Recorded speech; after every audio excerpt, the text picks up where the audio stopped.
তাঁতি, এখন ফ্লাইওভারের রাস্তা বদলে যাচ্ছে, সেমও থাকছে। কলকাতার সিন উঁচু থেকে সার্ভে করছি অনেক অনেক দিন।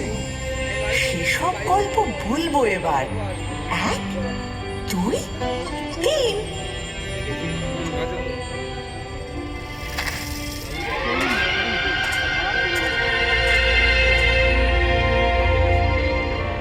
আমায় নিয়ে পট এঁকেছে, এখন হচ্ছে মিম।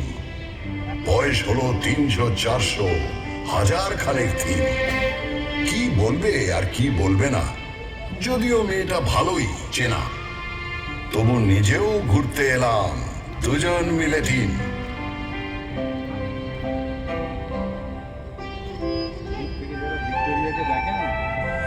আপনারা এখন যেখানে বসে আছেন, এক সময় সেখানে এ ঘোরাফেরা করতো।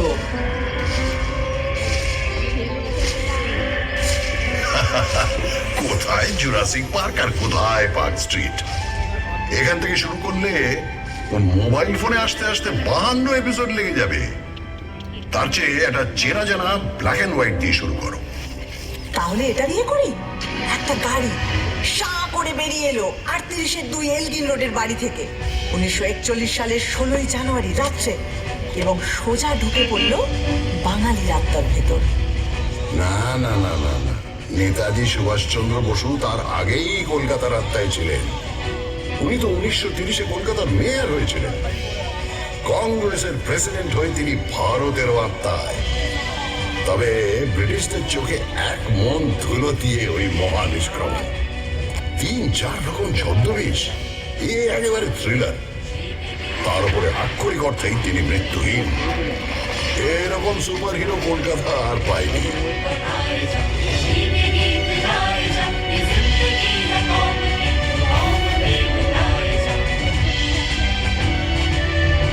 আচ্ছা, কলকাতার সবচেয়ে বড় ভিলেন কে?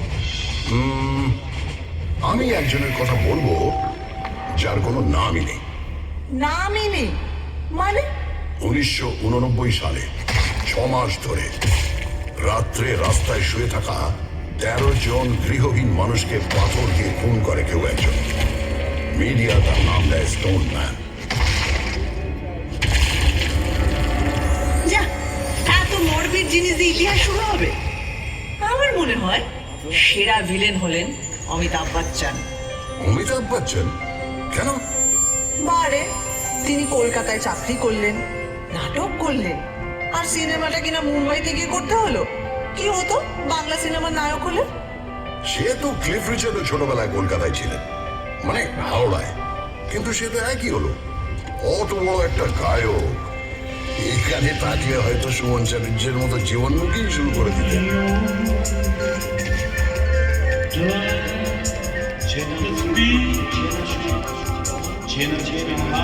আর পেলে? পেলে কলকাতায় ছিলেন না? কিংবা লিওনেল মেসি? হ্যাঁ, ফুটবল নিয়ে আর কি মারবে না বলে দিলাম। 1911 সাল আইএফএ শিল্ডের ফাইনালে 2-1 গোলে মোহনবাগান হারিয়ে দিল সাহেবটি ইস্ট ইয়র্কশায়ার রেজিমেন্টকে। ভাবা যায়, পরাধীন দেশে ইংরেজ টিমকে হারাচ্ছে একটা দল যার সকলে ভারতীয়। কলকাতার ইতিহাসে জল জল করছে সেই দিনটা। ওই সালেই কিন্তু ভারতের রাজধানী সরিয়ে নিয়ে যাওয়া হচ্ছে দিল্লিতে। তার আগে 139 বছর ধরে আমিই ছিলাম রাজধানী। ব্রিটিশ ভারতের মোস্ট ইম্পর্টেন্ট শহর। আরে মানে লড়ছেন কি? এ তো গর্বের ব্যাপার। কলকাতায় তখন স্বাধীনতা আন্দোলনের এমন ঝাঁজ ব্রিটিশরা সইতে পারছিল না। তাই 1905-এ ঠিক করলো বাংলাকে দুভাগ করে দেওয়া হবে।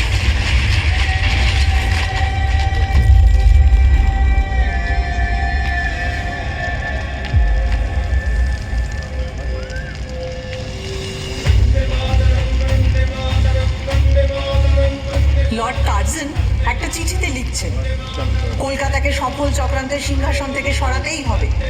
আরে সুরেন্দ্রনাথ ব্যানার্জির নেতৃত্বে এখানেই তো তৈরি হয়েছিল জাতীয়তাবাদী ইন্ডিয়ান অ্যাসোসিয়েশন। তারপরে এখানেই হয়েছিল অল ইন্ডিয়া ন্যাশনাল কনফারেন্স, আর সেই থেকেই তো কংগ্রেস। সাথে কি ব্রিটিশরা সুরেন্দ্রনাথকে বলতো সারেন্ডার নট? বঙ্গভঙ্গ তো করেই উঠতে পারলো না সাহেবরা প্রতিবাদের জন্য। বছর 6 পরে রেগে মেগে রাজধানীটাই বদলে দিল।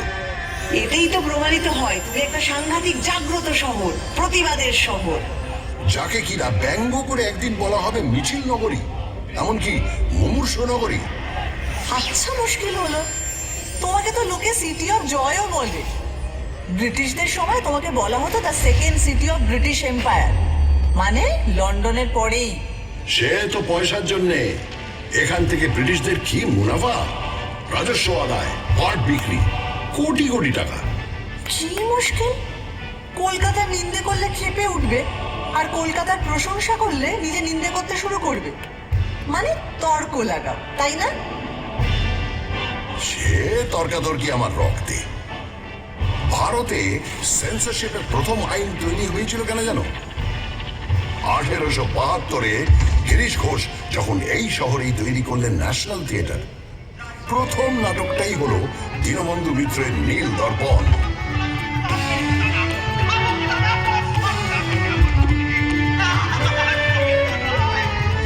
বছর 3 বাদে যখন এই দল সারা ভারত ট্যুর করছে, লখনৌতে নাটকটা হচ্ছে। যে সিনটায় ভারতীয় রায়ত এসে অত্যাচারী নীলকর সাহেবকে মারছে, তা দেখে দর্শকের মধ্যে থাকা ব্রিটিশ সৈন্যরা স্টেজে উঠে সব লন্ডভন্ড করে দিল। তারপরের বছর প্রিন্স অফ ওয়েলস কলকাতায় এসেছিলেন, তাকে অভ্যর্থনা করা নিয়ে ব্যঙ্গ নাটক। আবার অত্যাচারী পুলিশ কমিশনারকে নিয়ে স্যাটায়ার। ব্যাস, ড্রামাটিক পারফরমেন্স অ্যাক্ট, সেন্সরের খাড়া। শোনো শোনো, যার সেন্স বেশি তার পেছনে সেন্সর লাগবেই। এটা ভালো বলেছ। 1870-এ যখন জেমস হিকি এখান থেকে প্রকাশ করলেন ভারতের প্রথম খবরের কাগজ দ্য বেঙ্গল গেজেট, সেখানে তিনি লর্ড হেস্টিংসের স্ত্রী লেডি হেস্টিংসের কাজকর্ম নিয়ে অব্দি সাংঘাতিক নিন্দেমন্দ করে লেখা লিখতেন। আর এখনো লিটল ম্যাগাজিনেরা সমস্ত এস্টাবলিশমেন্টকে নিয়ে সেইভাবেই সমালোচনা করে। সারাদিন প্রতিবাদ, রাগ, অথরিটিকে ব্যঙ্গ, এগুলো পেটে গজগজ করে বলে কলকাতার লোকের লিভার খারাপ। মোটেই নয়, সব লিভার খারাপ নয়। এই হাওড়া ব্রিজ, সেটা তো ক্যান্টি লিভার, 1943 থেকে দাঁড়িয়ে আছে।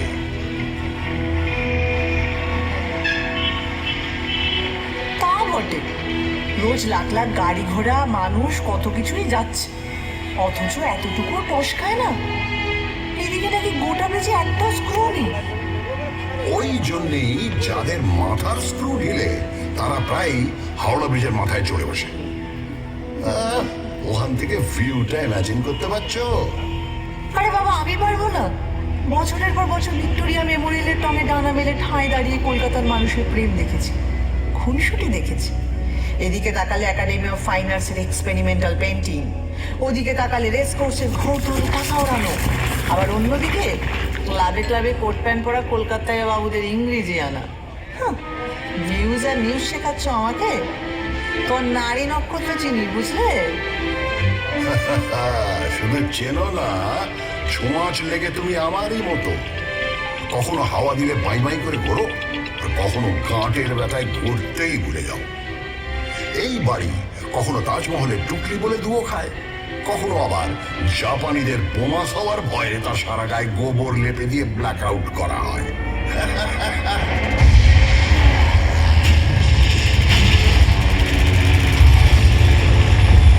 কত হাসির তো কিছু নেই, তোমার মুখে তো কঙ্কালীর পৌঁছ নেই বাবু। ওই দ্বিতীয় বিশ্বযুদ্ধের সময় যখন তোমার রাস্তায় শুয়ে খিদের জ্বালায় শয় শয় লোক মরেছে, আর অন্য লোকেরা তাদের ডিঙিয়ে নির্দ্বিধায় অফিস করেছে, আড্ডা মারতে গেছে। ফ্যান দাও ফ্যান দাও চিৎকার চাপা দিতে দরজা জানলা বন্ধ করে গ্রামাফোনের গান শুনেছে। তখন কোথায় ছিল তোমার প্রতিবাদী ফটো ফটো? দেখো, যা করার অনেকটাই করা হয়নি, কিন্তু পাড়ায় পাড়ায় লঙ্গরখানা খোলা হয়েছিল, সে তো ঠিক। আর দুর্ভিক্ষটা সরকার, রাজনীতিবিদ, আমলাদেরও তৈরি।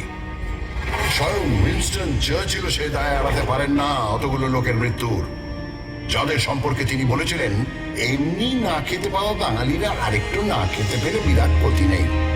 সেটাও মনে রেখো। এও মনে রেখো, বিজন ভট্টাচার্যের অসামান্য নবান্ন নাটক অভিনীত হয়েছিল এই দুর্ভিক্ষ নিয়ে এই শহরে। তা অবশ্য ঠিক। 1942-এ তৈরি হওয়া আইপিটি, ইন্ডিয়ান পিপলস থিয়েটার অ্যাসোসিয়েশন, ছিল বামপন্থী শিল্পীদের সংগঠন, যা থেকে কলকাতায় কত মণিমুক্ত জন্ম হয়েছে তার ইয়ত্তারে।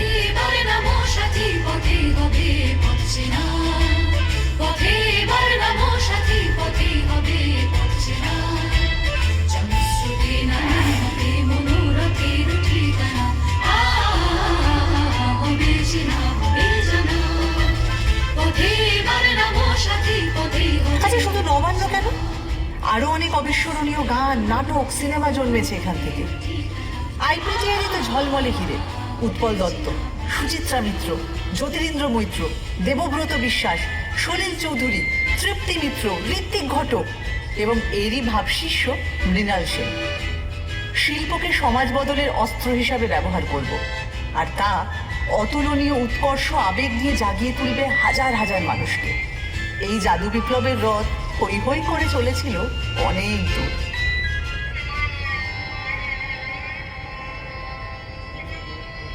43-এর দুর্ভিক্ষের প্রায় 170 বছর আগে, তখনও তুমি জন্মাওনি।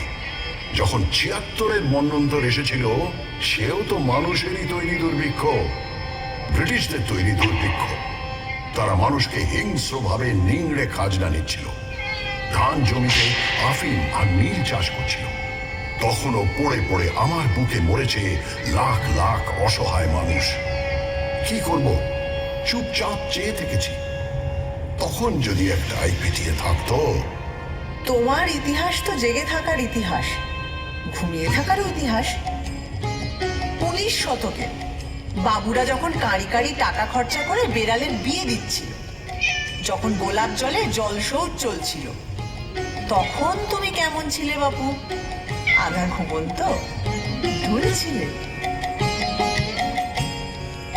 আমার ফ্রড করে রাম কৃষ্ণ কোথায় গেলি? আমার ফ্রড করে রাম কৃষ্ণ কোথায় গেলি?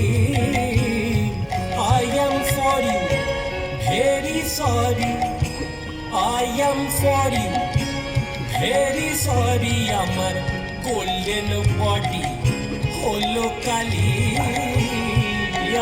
আমার ফ্রড করে, আমার ফ্রড করে।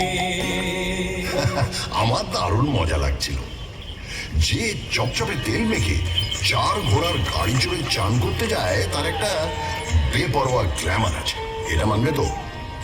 আর দেখো, বাবুদের ওই বাড়াবাড়ি না থাকলে বাইজি নাচের সমজদারিও থাকতো না। তাদের টাকায় ঢালাও স্কুল কলেজের পত্তনও হতো না। আর আমার সবচেয়ে আলো ভর্তি পার্বণ দুর্গাপুজোটাই হতো না। দুর্গাপুজোটাই হতো না? ওমা, কেন? আরে শোভাবাজারের বাবু নবকৃষ্ণদেব মাদ্রাসা তৈরির জন্য প্রচুর টাকা দিয়েছেন, রাস্তা তৈরি করে দিয়েছেন, সারা দেশ থেকে গায়ক বাজনদার এনে বিশাল সঙ্গীত সম্মেলন করেছেন। আবার পলাশির যুদ্ধের সময় তিনি সিরাজের বিরুদ্ধে চক্রান্তে শুধু সামিলই ছিলেন তাই না, যুদ্ধ জয় উপলক্ষে বিরাট দুর্গাপুজো করেছিলেন। সেটাই তো দুর্গাপুজোকে একটা বড় পার্বণ হিসেবে আমাদের সমাজে প্রতিষ্ঠিত করলো।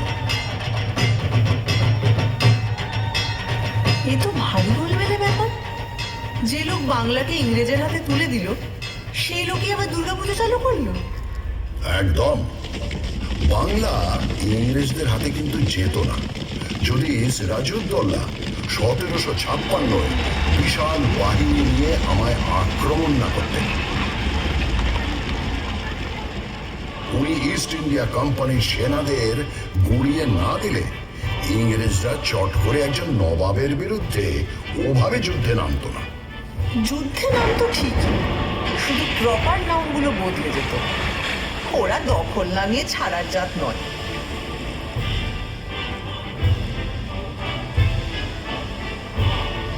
ওই যে ইস্ট ইন্ডিয়া কোম্পানির এজেন্ট জব চার্নক প্রচন্ড বৃষ্টি বাদলার মধ্যে নৌকো ভেড়ালেন 1690-এর 24শে আগস্ট।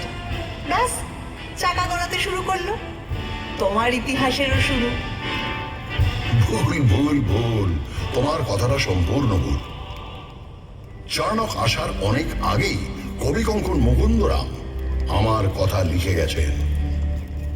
তারও আগে 1495-এ বিপ্রদাস পিপিলাইয়ের মনসামঙ্গল কাব্যেও আমি আছি। সাবর্ণ রায়চৌধুরীদের পরিবার ব্রিটিশরা আসার অনেক আগে থেকেই কলকাতার জমিদার ছিলেন। তাই ইতিহাসটা ওখান থেকে শুরু নয়। আর 2 নম্বর ভুল হচ্ছে, চাণক্য এসে যে চাকাটা খারাপ রাস্তায় গড়ালো তাও কিন্তু নিশ্চিত নয়। রামমোহন রায় সতীদাহ বন্ধ করলেন ঠিকই, কিন্তু অত বড় কাজটা কি করতে পারতেন যদি লর্ড বেন্টিঙ্ক না সাহায্য করতেন? মাইকেল মধুসূদন দত্ত কি বাংলা কাব্যের বাঁক বদল ঘটাতে পারতেন যদি মিল্টনের প্রভাব না পড়তো? আর বঙ্কিমচন্দ্র, উনি কি বাংলায় প্রথম উপন্যাস লিখতে পারতেন যদি ওয়াল্টার স্কট না পড়া থাকতো? সব শেষে বলি, ঈশ্বরচন্দ্র বিদ্যাসাগর কি বিধবা বিবাহ চালু করতে পারতেন যদি ব্রিটিশরা পাশে না দাঁড়াতো? কি হবে যাবি বকছো? মনে রেখো, শহীদ ক্ষুদিরাম বসুর মরদেহ তোমার রাস্তা দিয়ে নিয়ে যাওয়ার সময় হাজার হাজার লোক ফুল ছুঁড়েছে। তোমার রাইটার্স বিল্ডিং এ অত্যাচারী ব্রিটিশকে গুলি করার পর আত্মঘাতী হয়েছেন বিনয়, বাদল, দীনেশ। তোমার এক বিখ্যাত ব্যারিস্টার চিত্তরঞ্জন দাস, যার কাপড় কেচে আসতো প্যারিস থেকে, নিজের সব ইউরোপীয় পোশাক পুড়িয়ে দিয়ে খাদি ধারণ করেছিলেন। আর তিনি আলিপুর বোমা মামলায় যাকে ছাড়িয়ে এনেছিলেন, সেই অরবিন্দ ঘোষ তো ছিলেন পোয়েট অফ পেট্রিয়টিজম। আরে বাবা, তুমি বিপ্লবী সংগঠন অনুশীলন সমিতির শহর।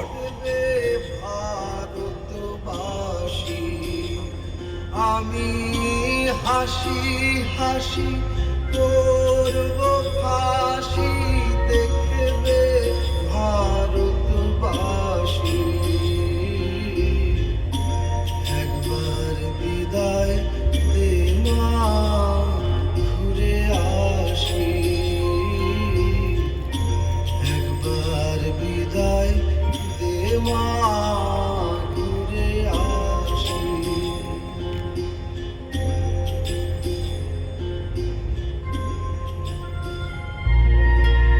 যে মনুমেন্টকে 1828-এ তৈরি করা হয়েছিল ইস্ট ইন্ডিয়া কোম্পানির 2টো যুদ্ধ জয়ের জন্য কমান্ডার ডেভিড অক্টারলনির স্মরণে, 1969-এ কিনা তার নাম বদলে করে দেওয়া হলো শহীদ মিনার। উৎসর্গ করা হলো ভারতের স্বাধীনতা যুদ্ধের শহীদদের উদ্দেশ্যে। তবে অত রাগের কিছু নেই, আমি শুধু ভাবছিলাম কি হলে কি হতো।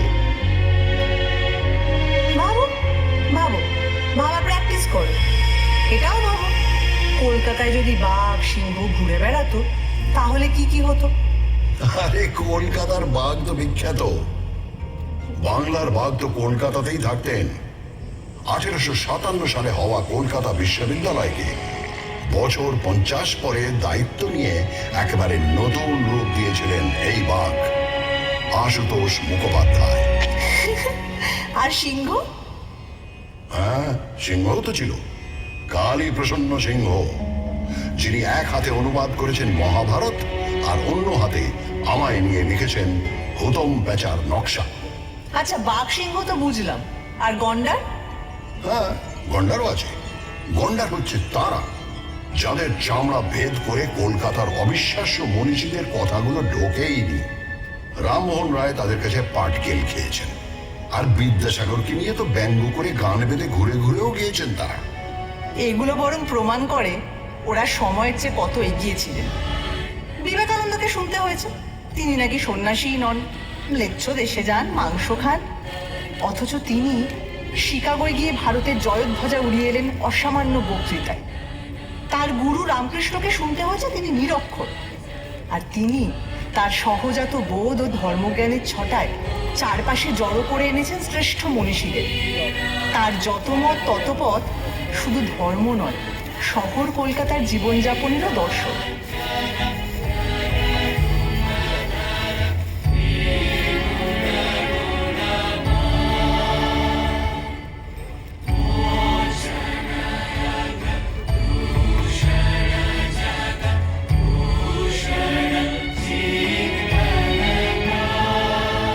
রবীন্দ্রনাথ ঠাকুরকেও কম সইতে হয়নি। তার লেখা সব নাকি আবছা। আর তিনি শান্তিনিকেতন স্থাপন করেছেন হাবিজাবি উদ্দেশ্য নিয়ে। इस शोटा के देखो जिसका কিন্তু তার নোবেল প্রাইজ এখনো আমার অহংকারের প্রথম পংক্তি।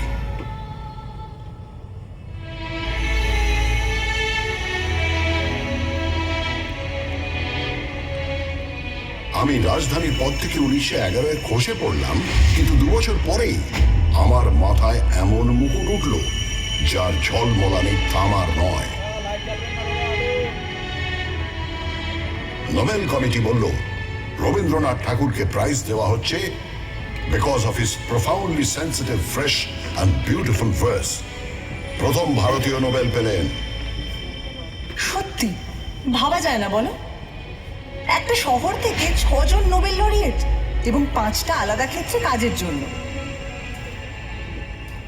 1902-এ পেয়েছেন রোনাল্ড রস চিকিৎসাবিদ্যার জন্য। 1930-এ ফিজিক্সে নোবেল পেলেন সিভি রামন। 1979-তে মাদার টেরেসা পেলেন নোবেল শান্তি পুরস্কার। 1998-তে পেলেন অমর্ত্য সেন ইকোনমিক্সে। আবারও 2019-এ পেলেন অভিজিৎ বিনায়ক বন্দ্যোপাধ্যায়, এবারও ইকোনমিক্সে।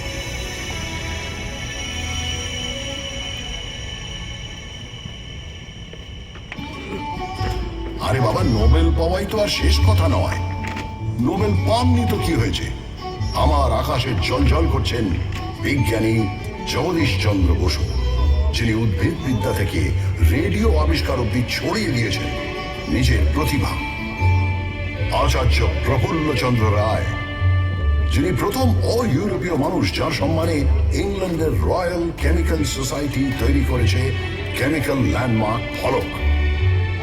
তারপর বলি প্রফেসর সত্যেন্দ্রনাথ বসু, যিনি বোস আইনস্টাইন স্ট্যাটিস্টিক্সের পুরোধা, যার নামে বোসন কণা।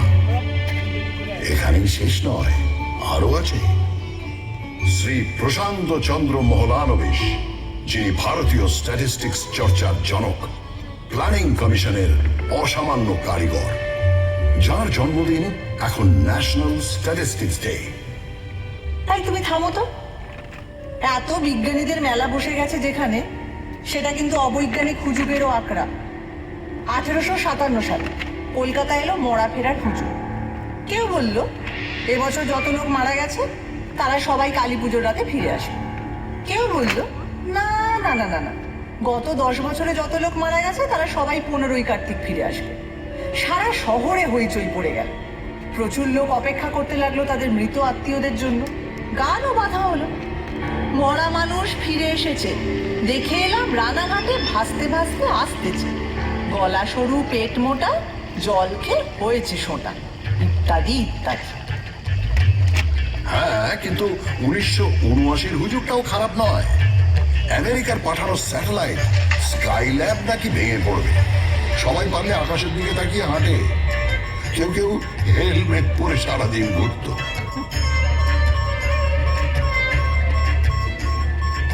স্কাইল্যাবের টুকরো অবশ্য কয়েকটা পড়েছিল, কিন্তু কলকাতার ধারে কাছে নয়, অস্ট্রেলিয়ার পার্থ আর অন্য কয়েকটা জায়গায়।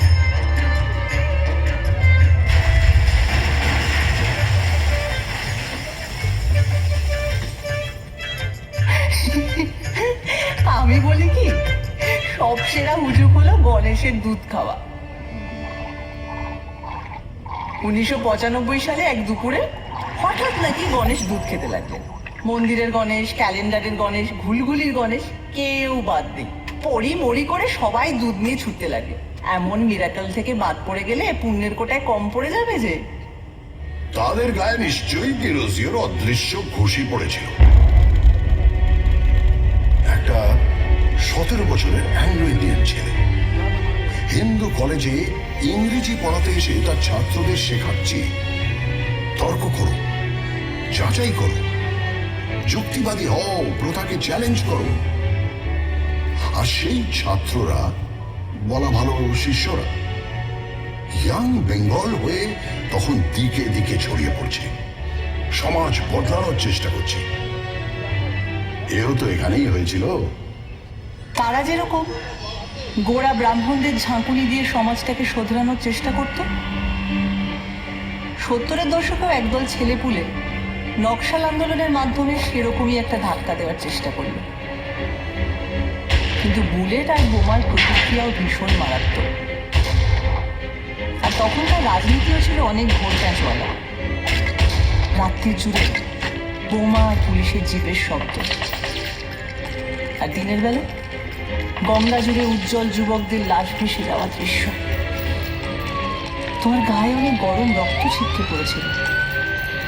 আদর্শ, প্রথা সব হারিয়ে গেছিল নতুন নতুন মুখোশের আড়ালে।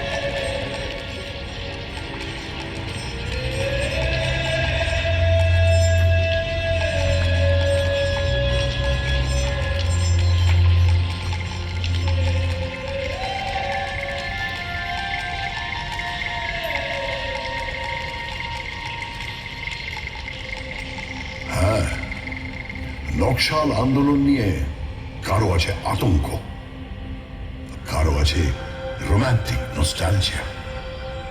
চীনের চেয়ারম্যান আমাদের চেয়ারম্যান, এই স্লোগান নিয়ে একটু মুখ টিপে হাসিও আছে। কিন্তু কেনই বা এখান থেকে কেউ চীনের নেতাকে ঘিরে সংগ্রাম করে তুলবে না? কেন ওই কথা বলবে না? কলকাতাকে বিশ্ব নাগরিকতার কেন্দ্র নয়? দেখো, সে তো হিন্দু কলেজটাই একটা বিরাট স্টেটমেন্ট।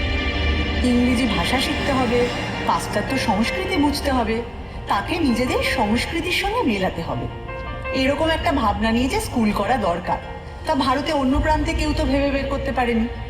সাহেব আর বাঙালি মিলেমিশে 1817 সালে এমন একটা কাজ করলো যা না থাকলে বেঙ্গল রেনেসাই হতো না।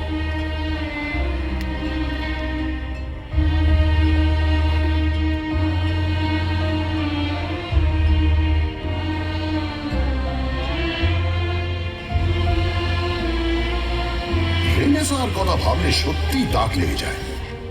শুধু ঠাকুর পরিবারের কথা বলতে গেলেই তো হাঁপিয়ে পড়ব।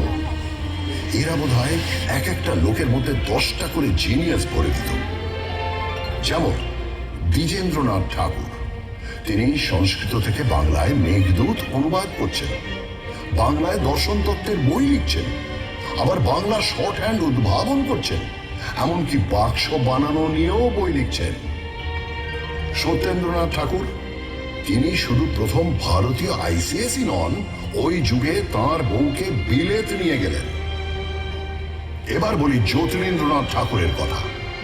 তিনি একাধারে সুরকার, চিত্রকর, নাট্যকার, পরিচালক, এমনকি অভিনেতাও। দেবেন্দ্রনাথ ঠাকুর, তিনি তো 3 ঘন্টায় গড়গড়িয়ে ডিকটেশন দিয়ে লিখে ফেললেন ব্রাহ্ম ধর্মের বই। গগনেন্দ্রনাথ অসামান্য চিত্রকর, কার্টুনও আঁকছেন, ছবিতে কিউবিস্ট ভাবও আনছেন। আর অবনীন্দ্রনাথ ঠাকুর, তার আঁকা ছবি আর লেখা গল্প, এই দুই বাংলা সংস্কৃতির বিস্ময়।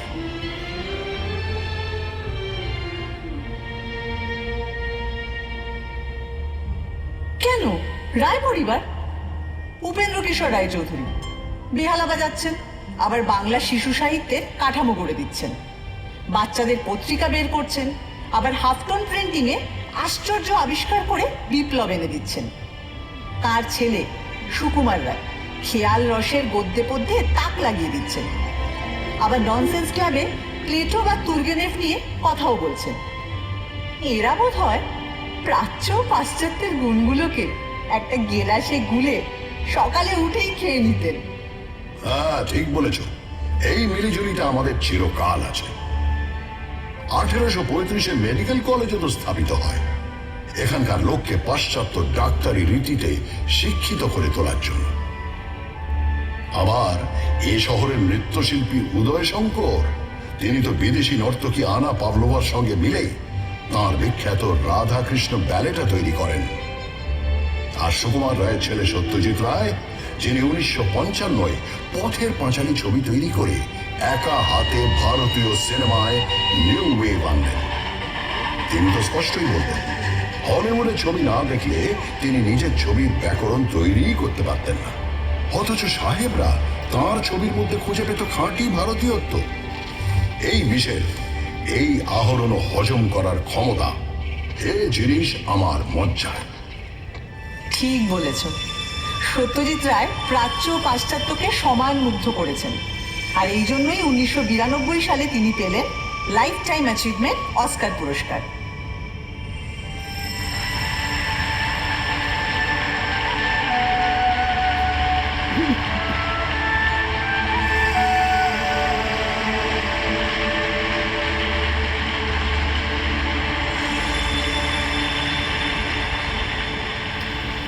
হ্যাঁ, কিন্তু এটা ভুলো না, ওই বছরেই সত্যজিতেরই গোড়ার দিকের ছবির ক্যামেরাম্যান সুব্রত মিত্র তিনি পেলেন Eastman Kodak lifetime achievement for excellence in cinematography. অদ্ভুত, সুব্রত মিত্র পৃথিবীর এক সেরা ক্যামেরাম্যান, কিন্তু তার নামটা সেভাবে প্রচারই পেল না। এই আনসাং হিরোদের নিয়ে তোমার এই হইচইটা একটু বোঝাও তো, এটা আদিক্ষেতা না উদারতা? আমি না ঠিক আন্দাজ করতে পারি না। কারণ নামে প্রশংসা করলে কলকাতাইয়ারা তক্ষুনি আরেকটা নাম পকেট থেকে ফস করে বের করে বলে, উনি তো দর পেলেন না কিন্তু মহান ছিলেন। হ্যাঁ, বলবো নাই বা কেন? কলকাতার মানুষ যেমন জয়ীকে নিয়ে নাচানাচি করে, তেমনি তথাকথিত পরাজিতকেও তার মূল্য দিতে জানে। যিনি প্রাইজ পাননি, অখ্যাতি নিয়ে মারা গেছেন, তাকেও পুজো করতে জানে। কারণ সে বোঝে একজন স্রষ্টার মূল্য তিনি কতটা সোনা কুড়োলেন তা দিয়ে বিচার হয় না, কতটা সোনা বিলোলেন তা দিয়ে মাপতে হয়। তাই রবীন্দ্রনাথ যতদিন, জীবনানন্দ দাশ ততদিন, সত্যজিৎ রায় যতদিন, ঋত্বিক ঘটক ততদিন, সৌম্য মিত্র যতদিন, বাদল সরকার ততদিন, সুনীল গঙ্গোপাধ্যায় যতদিন, কমল কুমার মজুমদার ততদিন।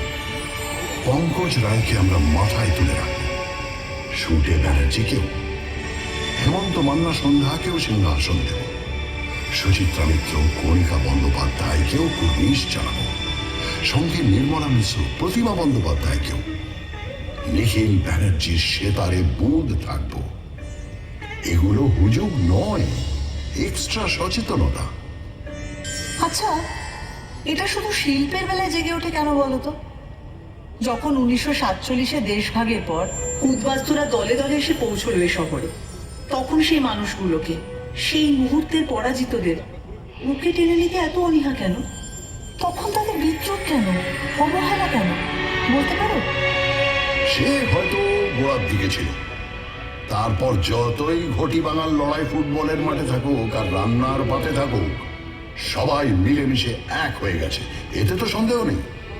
এতেও সন্দেহ নেই যে এই উদ্বাস্তুদের যথোচিত সম্মান দিয়ে তাদের থাকা খাওয়ার সংগ্রামে পাশে দাঁড়ানোর কাজ করেছিল বলে বাম রাজনীতি একসময় অনেকখানি মিশে গিয়েছিল আমার ডিএনএতে।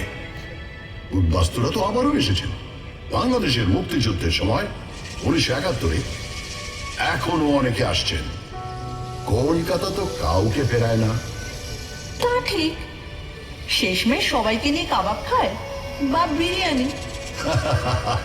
এই যে দুটো নাম বললে, এই খাবারগুলোই কলকাতায় আসতো না যদি না আরেক পরাজিতকে কলকাতা সসম্মানে ঠাঁই দিত। সেটা আবার কিরকম? ওয়াজিদ আলী শাহ, আউধের নবাব।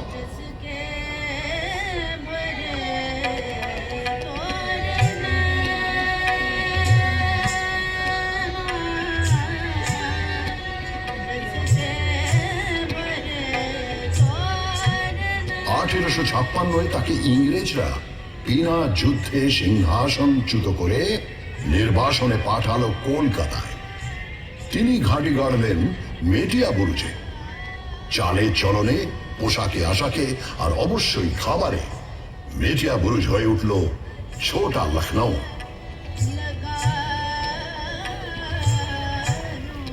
এখানকার গান বাজনা নাচ তো প্রভাবিত হলোই, জিভের কোষ আর রান্নার হাঁড়ি প্রভাবিত হলো তার চেয়েও বেশি। এখন যে কলকাতার রাস্তায় ধারে ধারে কাবাব আর বিরিয়ানির দোকান, তার মূলে ওই অগৌরবের নির্বাসন। জীবনের ধন কিছুই যাবে না ফেলা, কলকাতা এটা জানে, এই তার রেলা।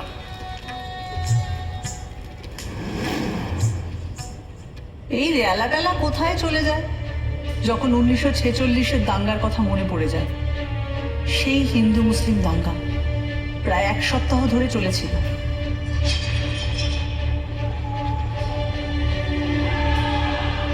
হ্যাঁ, নিশ্চয়ই লজ্জায় মাথা হেঁট হয়ে যায়। তবে সঙ্গে সঙ্গে মনে পড়ে বহু হিন্দু পরিবার মুসলিমদের আশ্রয় দিয়েছিলেন, বহু মুসলিম পরিবার হিন্দুদের বাঁচিয়েছিলেন। কলকাতা সেই স্পিরিটটা নিয়ে এগিয়ে চলেছে।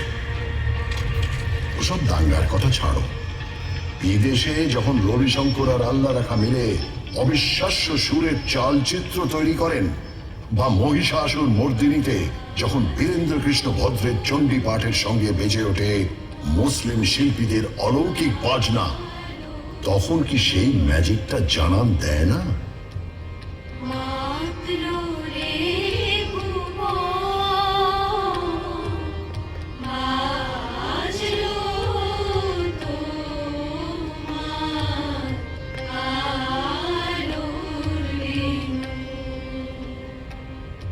জানো, আমার না মনে পড়ে গেল ম্যাজিশিয়ান পিসি সরকারের কথা।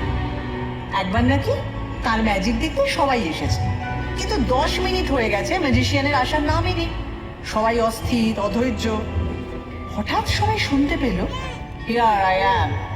চমকে তাকিয়ে দেখলো মঞ্চে তিনি বললেন, ঠিক সময় তো এসেছি, ঘড়িটা দেখুন তো। চমকে তাকিয়ে সবাই দেখলো ঘড়ির কাঁটা পিছিয়ে গিয়েছে 10 মিনিট। সব ঠিক আছে।